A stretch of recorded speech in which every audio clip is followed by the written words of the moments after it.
So recently, I made a video called How to Beat the Illuminati. And I knew before I made it and released it that it would cause a lot of controversy. Now, I didn't do it on purpose, but I just knew that I would lose a lot of subscribers, people would turn against me and attack me. But you know what? Since day one, I have always done me. I always do what I feel is right, regardless of what people may think of me, regardless if, I could lose all my subscribers, etc. But you know what? I believe in doing the right thing, and I believe that if I feel this way inside, with the heart and the mind that the real God gave me, then I believe that I should be able to express my feelings and my thoughts on these subjects, regardless of what you believe I should be doing. You see, then I would be a fake person and a politician, doing and saying what you want to hear and what you to entertain you. And I'm not here to entertain anybody. I'm here to help people grasp and understand the reality around them. So once again, everyone freaked out and started pointing the finger at me, saying that I'm a communist, etc. I never once said that. All I was trying to explain was that when the Illuminati say one thing, most likely it actually means the complete opposite. And that's why they give you the answer of as above, so below. Thus, the black is the white is the black, etc. So people were saying that I should just stick to etymology and not get involved in politics and economics and, intelligent levels of animals and all this crap. Well, you're entitled to your opinions, and I do appreciate, constructive criticism. So anyway, my point was that if they are telling us that it's bad, then perhaps it's maybe just the opposite. I'm not saying that communism is the answer. I have no idea. So all anyone has to do is take some time and energy and analyze these economic systems. But before I get started, I want you to hear this professor first. Today I'm going to talk about the difference between socialism, capitalism, and communism. They haven't got a clue about economics. I got an MBA from the top 10 school business in economics. It's complicated. Well, these people, the same people that spewing, oh, he's a socialist, he's a communist, the same people that couldn't name you two Supreme Court justices, the same people they took a map out, couldn't identify the shape of Nevada or Florida, the same people they took a map out and laid it out in the Middle East, they couldn't tell you where Saudi Arabia was from France. And they're spewing about communism, socialism, they don't even know what it is. Now, I'm going to break it down fast, really fast, and give us kind of a little synopsis of what's going on, where we're at. And we are what we call guided capitalism. Okay? Here's the pure capitalistic society. Of course, pure marketplace. I hate to say it, but it was said by somebody we're not supposed to talk about that pure capitalism will have people starving, the masses will be starving in the street. When I teach, I tell students, has that ever happened in the U.S.? I'm here to tell you it happened in 1929. We got a pretty free marketplace there in the late 20s for a while. We have for now, not all the way here, but we did kind of get over in here. No regulation, no nothing, everything. Pure capitalistic societies differentiates wealth, just not here. Masses live in pure poverty. That's what happens with pure capitalism. Okay, let's go over here. Pure communism. Pure communism. Russia, right? They had pure communism. Okay, thing, and then they dispersed it out. Why does it not work? Takes away incentive. Proved it didn't work. Anyway, socialism. Scandinavian countries probably the closest. Denmark. Tax rate's way up there, but here's the difference. Over there, they had a referendum to lower the tax rate from approximately about 79%. They wanted to lower it. They have the highest tax rate on earth. So they put it to a vote. When they put it to the vote, everybody voted down. Why? They like their benefits. I had a friend I went to college with here named Johan. He was from Sweden. He says, yeah, we don't have any homeless. We don't have any billionaires either. So that's, and people like it that way. It's how society is. America, we've never been that. We love incentive. We are the land of competition, too. We have an extremely high crime rate. We have a huge prison rate. We love to incarcerate people. But we are not this We are not this, and we surely are not this. Never have been. Like I said, we kind of slide along in here just a little bit. We are guided, Captain. So the average American has absolutely no idea as to the true nature and the true history of America. A long story short, everything you think you know is actually the complete opposite. There is the surface story, and then there is the true underlined story.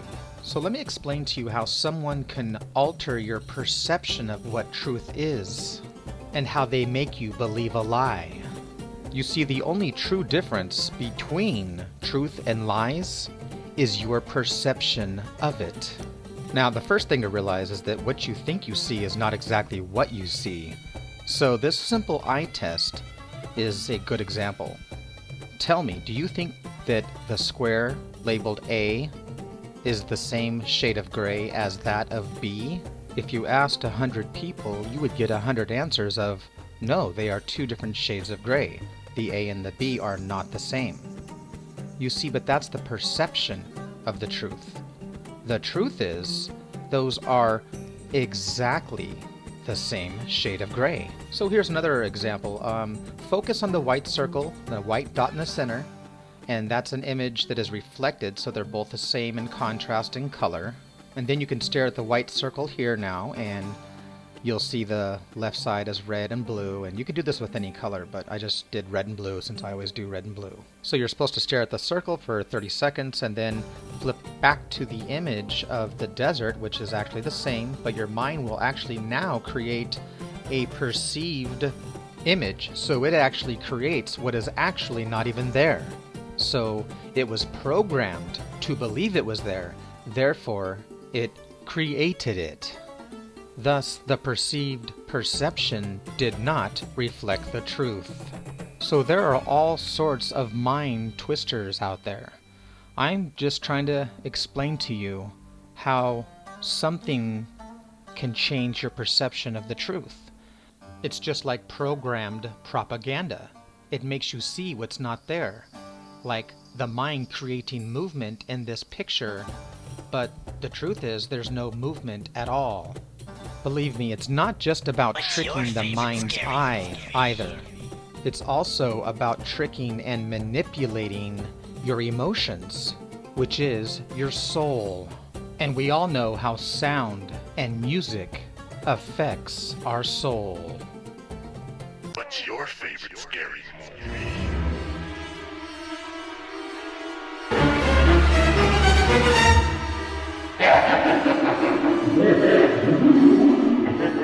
And now, the exact same clip.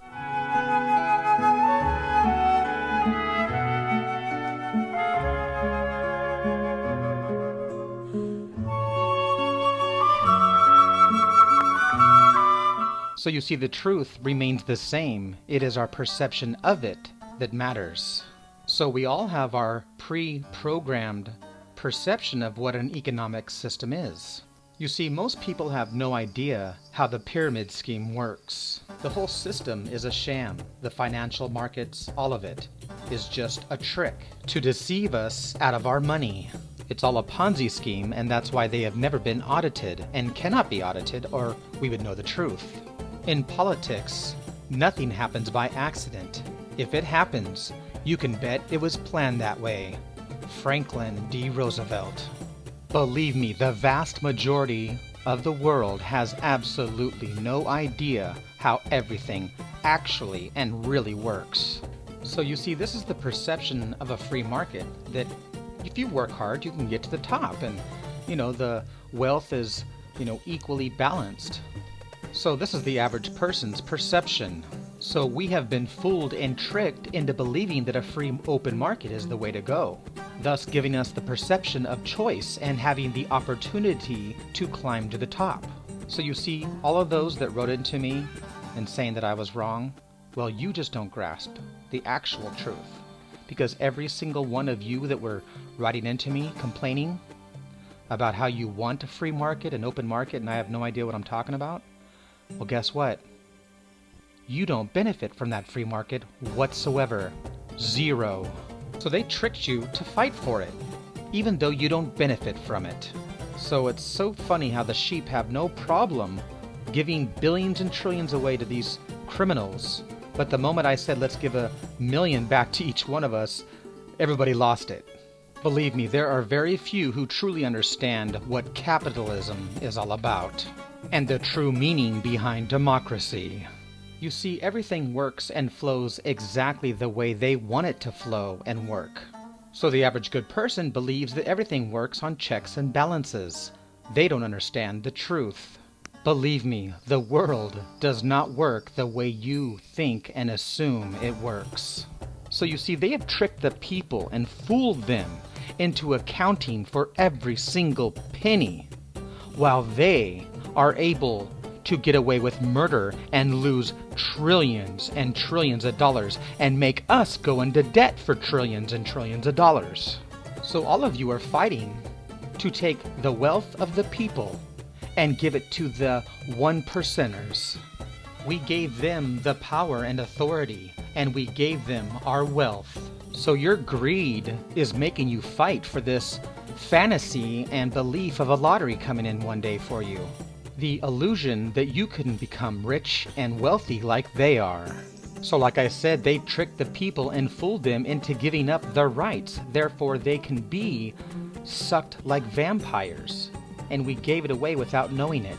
So almost none of you understand the economic truth that you're battling and fighting for. They gave us all the illusion pill of belief. So when you argue this concept, you're actually fighting their battle for them. You don't get a vote for nothing in this world. It's ran the way the owners want it to be ran. So they have tricked and fooled us into believing that the system is fair and just. But the truth is the complete opposite. So, it's fair and just all right, just for the 1%. In fact, the wealth gap is so huge and spread out that it's almost impossible to even understand the concept of how wealthy the wealthy are. So let me attempt to show you the scale and the vastness between the rich and the poor. You see, over half of the world's population makes $500 a year annually or less. So let's say that you make $36,000 a year annually. Well, that puts you at the far right end of the scale, at the very tip of the end. So they got the people to fight for democracy and fair trade, while they took over the world and used it to their advantage and used it to our disadvantage, thus allowing them to rape and pillage all of our wealth. So why are all the 99%ers giving all the wealth to the 1%? Because they fooled and conned the people to believe, as they dangled a carrot in front of them, that they could profit from this system. But the truth is, they never have and they never will.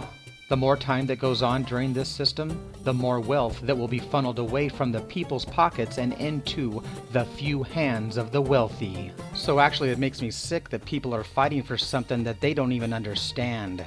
And it's your blind, selfish greed that makes you want to climb to the top and step on people along the way. It's your blind greed that makes you ignorant to the fact that your selfish desires is exactly why the vast majority of the world's populace is in poverty. So personally, I just don't see how someone else can turn a blind eye to somebody that is a living human being and take money as precedence over their life.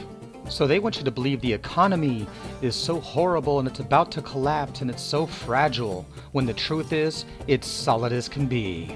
So believe me, they have all the wealth and the power they could ever use 1,000,000 times over. So like I said, nothing works the way you assume it does, especially when it comes to the financial scams of the world. So, what you doing here? I'm redistributing the wealth. I learned in school spreading the wealth is good for everyone. Well, I learned from real life that it's not. What about the guy you're taking money from? Who came up with this idea anyway? I'll tell you who came up with it. The new kid. Ooh, let's get him. Let me be clear. Get him! Never mind. Interesting story, but I don't see it the same way. Well, just remember, government's first duty is to protect the people, not run their lives or steal their ambition and dreams. A government big enough to give you everything you want is a government big enough to take away everything you have. And that's a prime example of how they fool the sheeple.